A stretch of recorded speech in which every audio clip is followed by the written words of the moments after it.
Le Flash avec vous, Émilie Dez. Bonjour Mathieu, bonjour à tous. Il aura 3 minutes pour convaincre. Emmanuel Macron doit s'exprimer dans les minutes qui viennent devant les chefs d'État et de gouvernement réunis à Glasgow pour la COP26. 6 ans après la signature de l'accord de Paris, la mission est claire, accélérer les efforts contre le réchauffement climatique. Un échec déclencherait une colère et une impatience incontrôlables, a prévenu Boris Johnson. La prochaine décennie sera décisive, a déclaré à l'instant le président américain Joe Biden.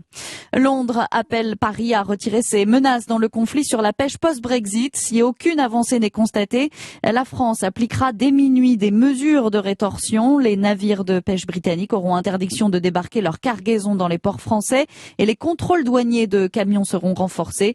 La chef de la diplomatie britannique prévient que Londres demandera dans ce cas-là des mesures compensatoires. Le mari de Magali Blandin s'est suicidé en prison, incarcéré depuis mars dernier pour le meurtre de la jeune femme près de Rennes. Il a été retrouvé mort cette nuit lors d'une ronde. Selon le Parisien, l'homme avait entamé une grève de la faim il y a 3 semaines pour que ses 4 enfants soient réunis par les services sociaux. Ils n'ont plus donné signe de vie depuis mardi dernier. 3 alpinistes français de très haut niveau sont portés disparus après une avalanche au sommet de l'Everest. 2 jeunes âgés d'une vingtaine d'années et leur entraîneur. Les recherches se poursuivent aujourd'hui pour tenter de les retrouver. Le début de la trêve hivernale, un répit de 5 mois pour de nombreux locataires. Jusqu'au 31 mars prochain, ceux qui n'ont pas payé leur loyer ne peuvent plus être expulsés de leur logement. Selon la Fondation Abbé Pierre, 6600 ménages ont été expulsés en 2021. Le tabac est responsable d'un décès sur 8 en France. C'est la première cause de mortalité évitable. Pour ceux qui veulent arrêter, le mois sans tabac débute aujourd'hui.